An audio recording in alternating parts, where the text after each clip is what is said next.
दोस्तों नमस्कार। स्वागत है आप सभी का सोहन इंस्टीट्यूट में। हिंदी साहित्य इतिहास लेखन की परंपरा हम लोग पढ़ रहे हैं। इस कड़ी में हमने देखिए गारसा दा तासी को देखा, जो कि फ्रेंच विद्वान थे और हिंदी साहित्य का पहला इतिहास लिखने का प्रयास उन्होंने किया फ्रेंच भाषा में। दूसरा प्रयास शिव सिंह सेंगर महोदय ने किया। उन्होंने हिंदी भाषा में हिंदी साहित्य का पहला इतिहास लिखा। उसके बाद देखिए तीसरा प्रयास कौन कर रहा है, तो तीसरा प्रयास कर रहे हैं जॉर्ज ग्रियर्सन। कौन कर रहा है? George Grierson. जॉर्ज ग्रियर्सन नाम सुनते ही आपके मन में सवाल उठता है कि कौन सा इतिहास ग्रंथ इन्होंने लिखा, क्योंकि हिंदी साहित्य इतिहास लेखन की परंपरा हम लोग पढ़ रहे हैं। इनकी रचना कौन सी है, कौन सा इतिहास ग्रंथ इन्होंने लिखा? तो देखिए इनकी रचना का नाम है the modern vernacular literature of Hindustan. कौन सा इतिहास ग्रंथ इन्होंने लिखा? The modern vernacular literature of Hindustan.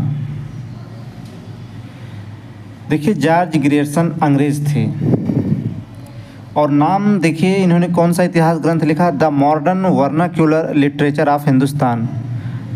पढ़ने में ही आपको लग रहा होगा कि यह जो है अंग्रेजी भाषा का शब्द है।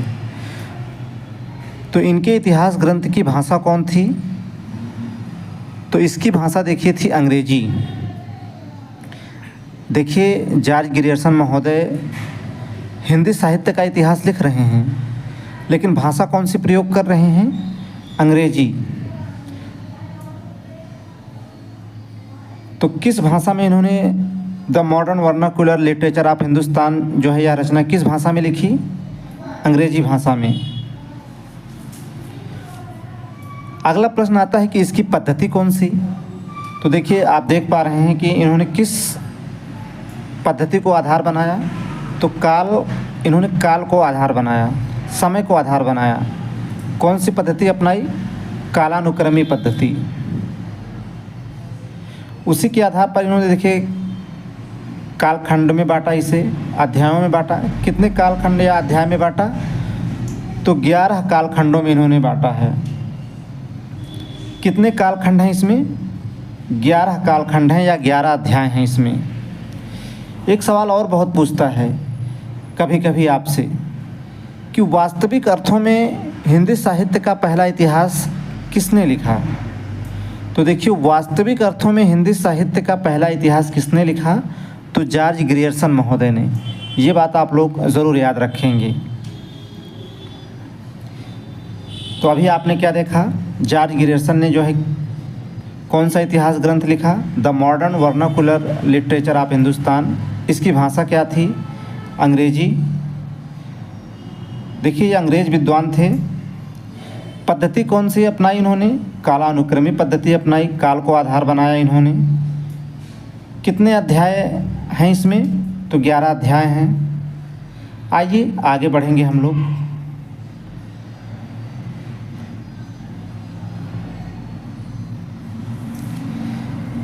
अब अगला प्रश्न आपके मन में उठता है कि इसका प्रकाशन कब हुआ?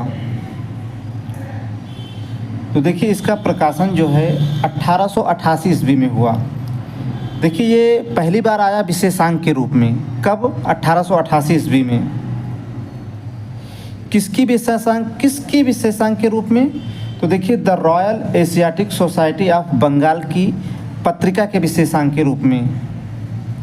देखिए इसका प्रकाशन पहली बार हुआ विशेषांक के रूप में। किसके विशेषांक के रूप में? तो the Royal Asiatic Society of Bengal की पत्रिका के विशेषांक के रूप में। कब? 1888 ईस्वी में। लेकिन देखिए अगला पॉइंट आप देखेंगे, स्वतंत्र पुस्तक के रूप में इसका प्रकाशन कब हुआ? 1889 ईस्वी में। तो आप लोग डेट याद रखेंगे। स्वतंत्र पुस्तक के रूप में इसका प्रकाशन देखिए कराया गया कब? 1889 ईस्वी में। इस डेट को आप लोग याद रखेंगे, पूछता बहुत है। तो विशेषांक के रूप में कब आया? 1888 में। स्वतंत्र पुस्तक के रूप में इसका प्रकाशन कब हुआ? 1889 ईस्वी में। जॉर्ज ग्रियर्सन के बारे में देखिए कुछ और महत्वपूर्ण तथ्य हैं, उन्हें हम जानने का प्रयास कर रहे हैं। पहले बिंदु की बात करें हम लोग तो देखिए नामकरण एवं काल विभाजन का सबसे पहले प्रयास किसने किया, तो जॉर्ज ग्रियर्सन महोदय ने। इससे पहले देखिए गारसा द तासी और शिव सिंह सेंगर महोदय ने कौन सी पद्धति अपनाई थी, वर्णानुक्रमी पद्धति, अल्फ़ाबेटिकल मेथड में उन्होंने लिखा था।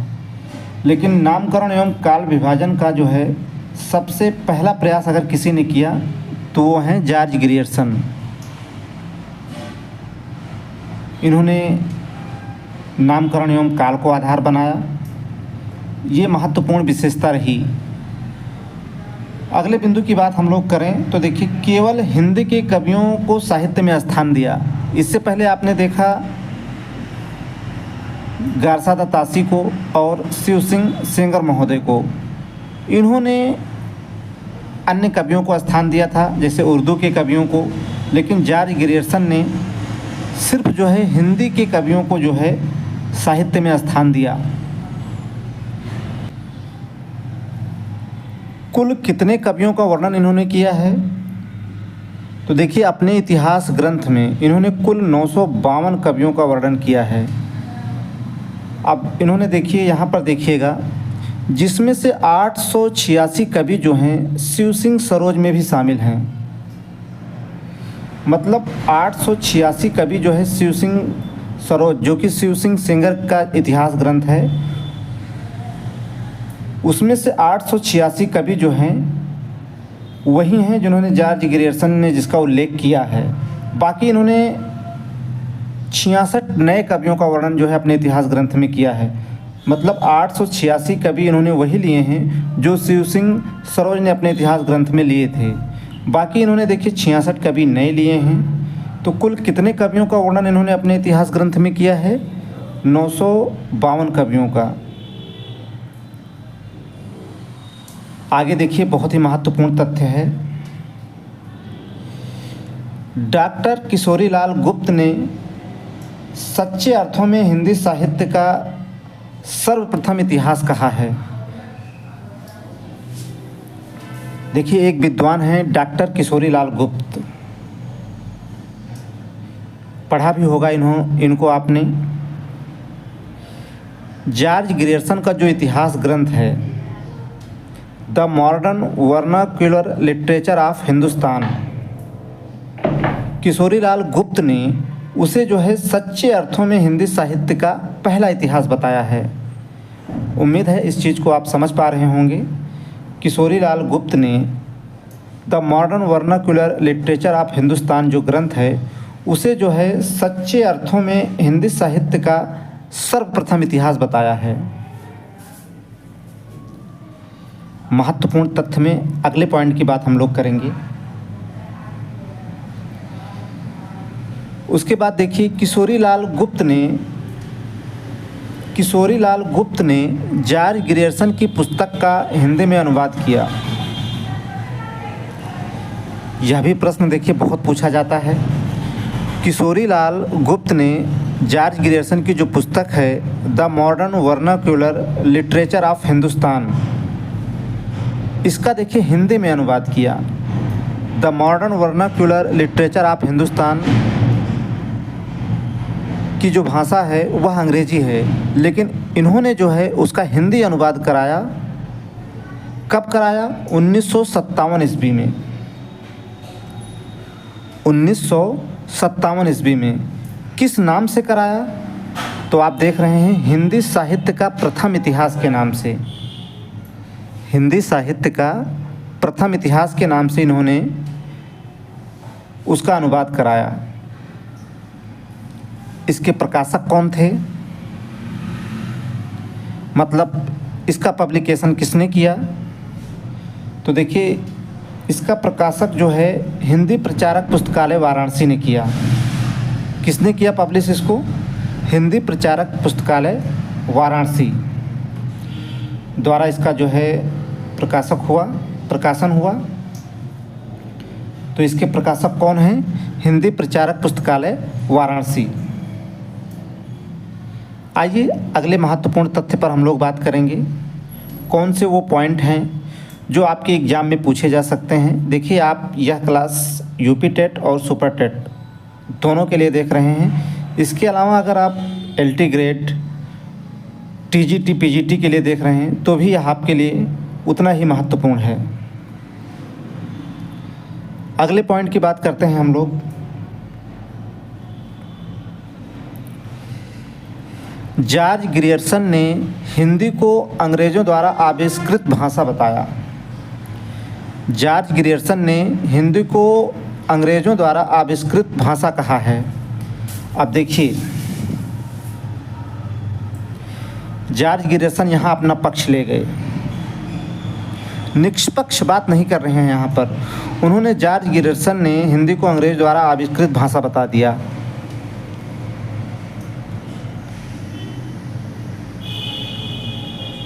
मतलब सारा क्रेडिट जो है जॉर्ज ग्रियर्सन ले गए। उन्होंने डायरेक्ट कह दिया, जॉर्ज ग्रियर्सन ने हिंदी को अंग्रेज़ों द्वारा आविष्कृत भाषा कहा है। किसने कहा है? जॉर्ज ग्रियर्सन ने। तो क्या उससे पहले यहाँ हिंदी नहीं बोली जाती थी? ज़रूर बोली जाती होगी। उसके बाद अगले पॉइंट की हम लोग बात करें तो देखिए, जॉर्ज ग्रियर्सन ने आदिकाल को चारण काल नाम दिया है। देखिए, यह सवाल भी आपकी परीक्षा में बहुत पूछा जाता है, कई बार पूछा गया है, आगे भी पूछा जा सकता है। जॉर्ज ग्रियर्सन ने आदिकाल को चारण काल कहा है।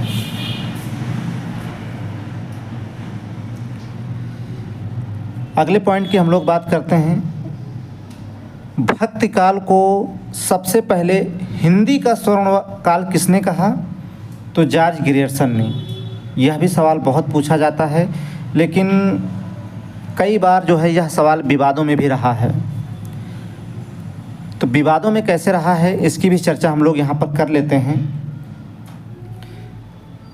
देखिए, ये सवाल कई बार पूछा भी जा चुका है कि भक्ति काल को सबसे पहले हिंदी का स्वर्ण युग किसने कहा। देखिए, हमने क्या कहा पहले, भक्ति काल को ग्रियर्सन महोदय ने हिंदी का स्वर्ण काल कहा है, स्वर्ण युग नहीं। इस चीज़ को हम यहाँ पर समझेंगे। तो भक्ति काल को सबसे पहले हिंदी का स्वर्ण काल कहा जॉर्ज ग्रियर्सन ने। ये सवाल किसी परीक्षा में पूछा भी गया था। वहाँ जो है 4 ऑप्शन दिए गए थे और नीचे आप देख पा रहे होंगे कि हिंदी का स्वर्ण काल जॉर्ज ग्रियर्सन ने तो कहा, लेकिन नीचे आप यह भी देख पा रहे होंगे कि हिंदी का स्वर्ण युग जो है श्याम सुंदर दास ने कहा। हिंदी का स्वर्ण युग सबसे पहले श्याम सुंदर दास ने कहा। भक्ति काल को हिंदी का स्वर्ण युग सबसे पहले किसने कहा? तो श्याम सुंदर दास ने कहा। तो कई बार यह सवाल बना है आपके एग्ज़ाम में, वहाँ ऑप्शन में श्याम सुंदर दास रहता ही नहीं है, वहाँ आपको जॉर्ज ग्रियर्सन मिलेगा। तो देखिए, जॉर्ज ग्रियर्सन ने जो स्वर्ण काल कहा है, स्वर्ण युग से अलग इन्होंने नहीं कहा है।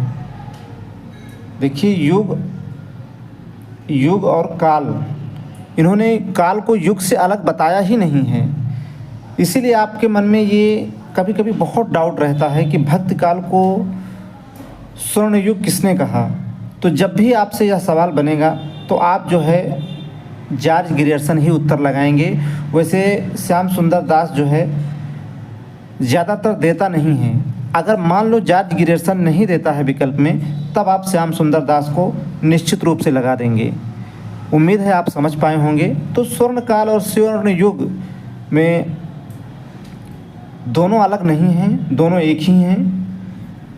इसलिए आप लोग, हालांकि शब्दों का प्रयोग अगर बात की जाएगी तो स्वर्ण काल कहा है ग्रियर्सन ने और स्वर्ण युग कहा है श्याम सुंदर दास ने, लेकिन विकल्प में नहीं रहता। कभी भी ये सवाल बना है, कभी भी विकल्प में जो है श्याम सुंदर दास आज तक दिया नहीं है, हमेशा जॉर्ज ग्रियर्सन को दिया है। तो जॉर्ज ग्रियर्सन ही आप उत्तर लगाएंगे हमेशा। अगर जॉर्ज ग्रियर्सन उसमें होगा तो फर्स्ट प्रायोरिटी आपकी होगी कि आप जॉर्ज ग्रियर्सन को ही मानें। तो इसमें ज़्यादा देखिए उलझना नहीं है, आप जॉर्ज ग्रियर्सन को ही लगाएंगे। हालांकि दोनों बातें हमने रख दी। अगर मान लो ग्रियर्सन नहीं देता है विकल्प में, तब आप श्याम सुंदर दास को लगा देंगे। आइए नेक्स्ट पॉइंट पर हम लोग बात करेंगे। अब हम लोग देख लेते हैं हिंदी विकास में जॉर्ज ग्रियर्सन का जो महत्वपूर्ण योगदान है उसके बारे में भी थोड़ी सी चर्चा कर लें।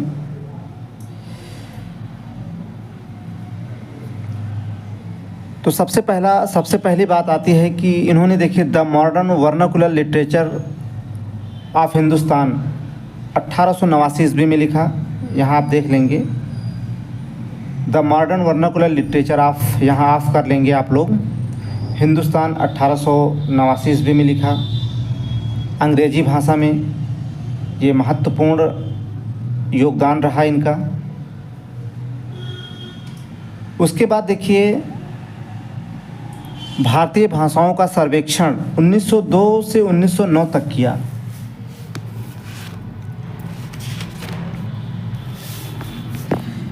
तो देखिए भारतीय भाषाओं का सर्वेक्षण इन्होंने 1902 से 1909 तक किया, यानी कि लिंग्विस्टिक सर्वे ऑफ इंडिया, यानी भारतीय भाषाओं का सर्वेक्षण इन्होंने 1902 से 1909 तक किया। अगला पॉइंट देखिए तुलसीदास का वैज्ञानिक अध्ययन इन्होंने 1886 से 1921 तक किया। तुलसीदास के बड़े फैन थे जॉर्ज ग्रियर्सन, अपना आदर्श मानते थे। तो तुलसीदास का इन्होंने देखिए वैज्ञानिक अध्ययन 1886 से 1921 तक किया। ये इनके महत्वपूर्ण योगदान रहे और इतने बड़े फैन थे कि इन्होंने तुलसीदास पर जो है जॉर्ज ग्रियर्सन ने 1 दर्जन निबंध लिख डाले। कितने? 1 दर्जन, यानी कितने निबंध लिखे? 12 निबंध लिख डाले इन्होंने। उसके बाद देखिए तुलसीदास जी को बुद्ध के बाद दूसरा सबसे बड़ा अवतार बता दिया। जॉर्ज ग्रियर्सन ने भगवान बुद्ध के बाद दूसरा सबसे बड़ा अवतार किसे बता दिया? तुलसीदास को ही बता दिया। तो ये कुछ योगदान रहे इनके, कुछ योगदान रहे, कुछ विशेषताएं भी रहीं, तो कहीं ना कहीं कुछ दोष भी रहे होंगे। तो आइए देख लेते हैं कि इनके इतिहास ग्रंथ में जो दोष हैं वो क्या हैं, इन पर भी थोड़ी सी चर्चा हम लोग कर लें।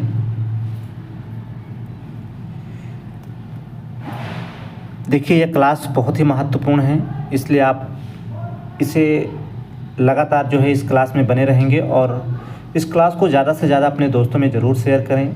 चैनल को अभी तक आपने अगर सब्सक्राइब नहीं किया है तो अभी सब्सक्राइब कर लें, बेल आइकन दबाएं, जिससे कि आपको हर क्लास का नोटिफिकेशन जो है सबसे पहले मिल सके। तो देखिए वैज्ञानिकता का जो है अभाव, इनके इतिहास ग्रंथ में वैज्ञानिकता का जो है अभाव पाया गया। इन्होंने नामकरण एवं काल विभाजन का तो सबसे पहले प्रयास किया, लेकिन कहीं न कहीं वैज्ञानिकता का जो है अभाव पाया जाता है इनके इतिहास ग्रंथ में। और देखिए आप लोग जैसे जानते हैं अध्यायों की संख्या इन्होंने 11 बताई। कितनी बताई? 11। आजकल हम लोग देखते हैं, वर्तमान में हम देखें तो रीतिकाल, भक्तिकाल, आधुनिक काल, ऐसे 4 काल हैं। तो इन्होंने ज़रूरत से ज़्यादा जो है कितने बता दिए? 11।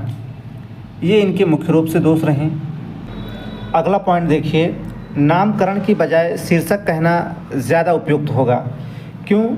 वैसे देखिए हमारे वर्तमान में जो है आदिकाल, भक्तिकाल, रीतिकाल और आधुनिक काल, ये 4 काल हैं। इन्होंने ज़रूरत से ज़्यादा कितने बता दिए? कितने कालखंडों या अध्यायों में बांटा? तो 11 इन्होंने बता दिए। तो ये इनका जो है सबसे बड़ा दोष रहा। इसीलिए जो है इनके कालखंड को नामकरण की बजाय देखिए शीर्षक कहना ज़्यादा उपयुक्त होगा।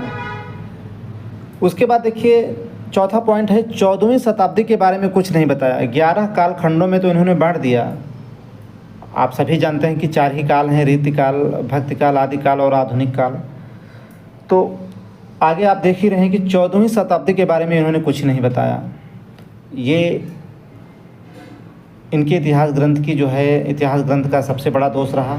उसमें देखिए इन्होंने 14वीं शताब्दी के बारे में कुछ नहीं कहा और इसीलिए इन सारी कमियों की वजह से या और जो भी कमियां रही, उसके बाद देखिए शुक्ल जी ने बड़ा वृत्त संग्रह कहा। शिव सिंह सेंगर के इतिहास ग्रंथ को उन्होंने वृत्त संग्रह कहा था शुक्ल जी ने।